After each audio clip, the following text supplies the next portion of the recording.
Olá! A leitura de hoje será uma obra de Aloísio de Azevedo. Principal autor da vertente naturalista no Brasil, foi o primeiro escritor a viver de literatura no país. Exímio retratista de tipos sociais, escreveu inúmeras obras, entre romances, contos, crônicas e peças teatrais, além de ter sido desenhista e caricaturista. É com prazer que apresentamos o conto Pelo Caminho. Esta produção foi patrocinada pela Secretaria de Estado de Cultura e Economia Criativa do Rio de Janeiro, por meio do edital número 01 de 2020, do programa Cultura Presente nas Redes. Durar a pândega a noite inteira. Uma dessas orgias banais, grosseironas, genuinamente fluminense, que principiam por um jantar de hotel em gabinete particular, continuam durante a representação de qualquer teatro, depois durante a ceia no München, até as 2 ou 3 horas da manhã, para terminar por um invariável passeio de carro aos arrebaldes da cidade. Os 4 pândegos, 2 rapazes e 2 raparigas armados de algumas garrafas de Clicquot, foram dar os ossos na Tijuca quando o dia repontava. O carro havia parado e os libertinos, de taça em punho, sopeavam a rolha de champanhe, prontos para saudar o primeiro raio de sol que lhes viesse iluminar a orgia daquela noite perdida. Estavam perto da raiz da serra, numa encosta em que as velhas árvores tranquilas pareciam encolher-se de frio ao orvalhado relento. As montanhas, como gigantes estendidos ao longo do horizonte, dormiam ainda, agasalhadas nos seus lençóis de neblina.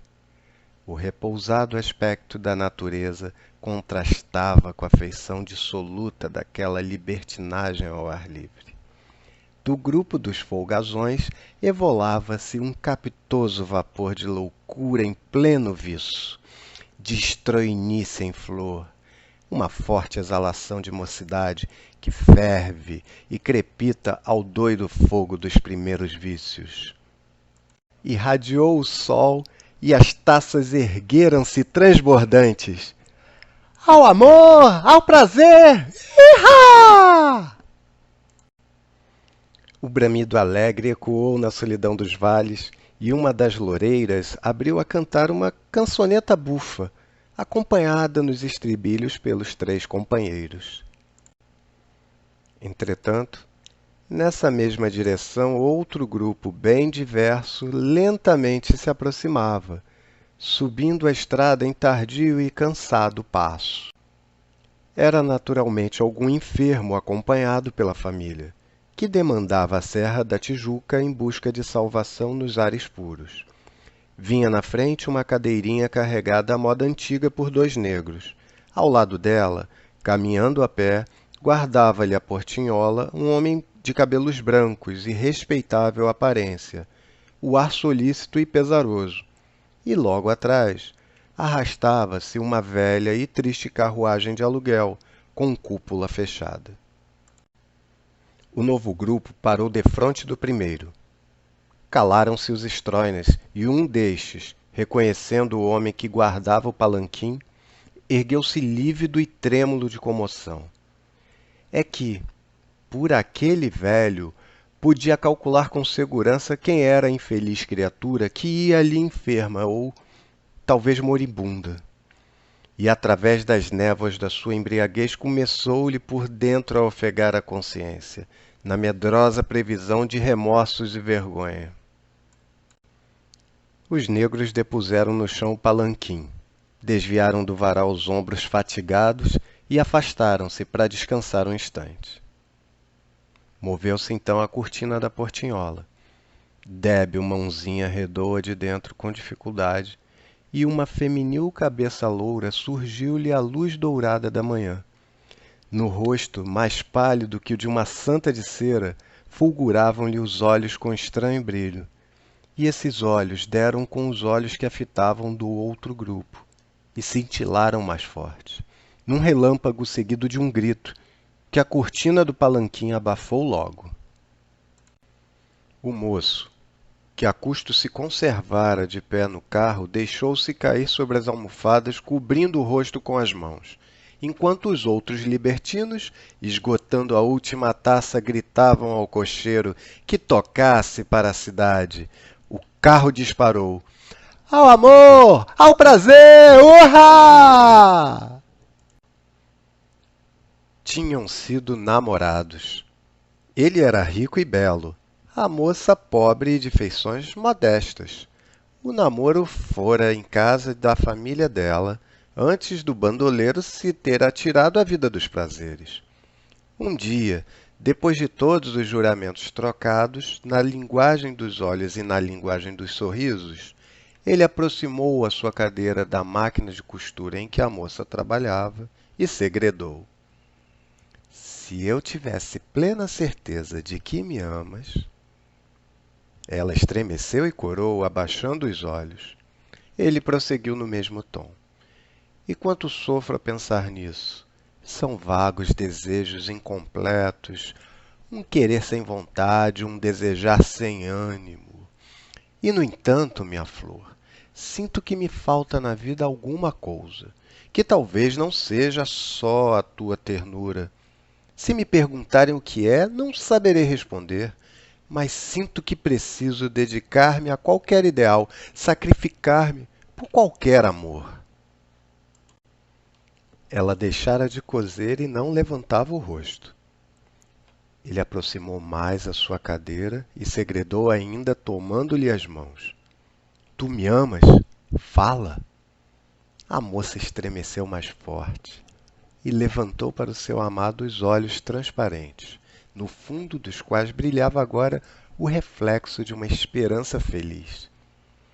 Sim, balbuciou, enrubescendo.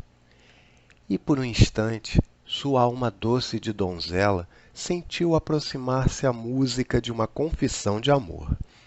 E seu coração abriu, em par as pétalas viçosas, para recolher a palavra ambicionada, a palavra insubstituível na vida da mulher. Amo-te. O sagrado amo-te, que toda mulher, para ser feliz, precisa ter ouvido da boca de um homem pelo menos uma vez na sua existência. Mas a desejada palavra não chegou aos ouvidos da moça, nem passou dos lábios irresolutos do seu namorado. Alguém interrompeu o idílio. A leviana cadeira afastou-se, sem declarar o que tinha a dizer a modesta maquinazinha de costura. Depois que o bandoleiro se ausentou de todo, a pobre moça ia contando os dias pelos progressos da sua mágoa. A dor e a tristeza cristalizavam-se em moléstia. Demais, fora sempre propensa às afecções pulmonares. A melindrosa suscetibilidade do seu frágil organismo reclamava, para o milagre da vida, o milagre do amor. Como toda moça casta, sem brilhante prestígio de ouro ou de beleza, fora sempre concentrada e retraída. Não dividia com os outros os seus tímidos desgostos de donzela e as suas humildes decepções de menina pobre.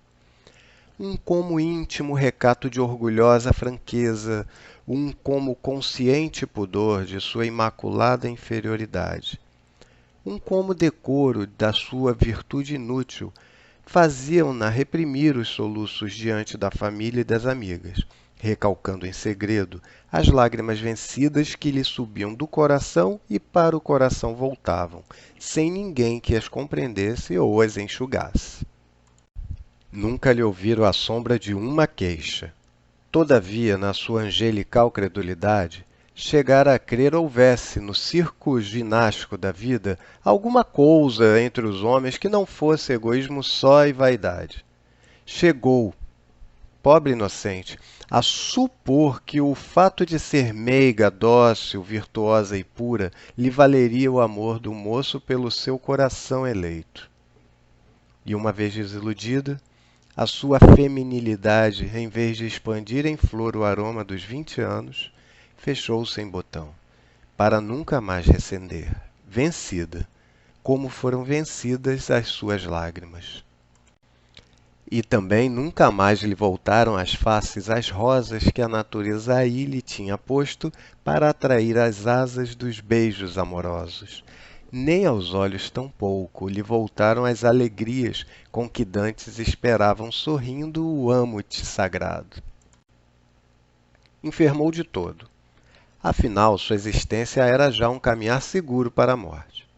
O pai estalava de desespero, sentindo fugir-lhe irremessivelmente aquela vida estremecida, pouco a pouco, como um perfume que se evapora. Ela sorria, resignada. Estava cada vez mais abatida, mais fraca. Parecia alimentar-se só com a muda preocupação da sua mágoa sem consolo. O pai levou-a a princípio para o Silvestre, depois para a raiz da Serra da Tijuca. O médico, porém, à proporção que a moléstia subia, ordenou que fossem subindo, sempre em busca de ares mais puros. E lá iam eles, como um bando de foragidos, a fugir diante da morte. Só a doente parecia conformada com a situação. Os mais se maldiziam e choravam. Ela sorria sempre, sempre triste, com o rosto levemente inclinado sobre o ombro. Já quase não se distinguiam as suas falas, e só pelos olhos verdadeiramente se exprimia, que esses eram agora mais vivos e penetrantes. Às vezes, como se pretendesse desabituar-se de viver, fugia para um profundo cismar, de que a custo desmergulhava a extremunhada. Pedia nesses momentos que lhe abrissem a janela do quarto, e o seu olhar voava logo para o azul, como mensageiro da sua alma que também não tardaria, com o mesmo destino a desferir o voo.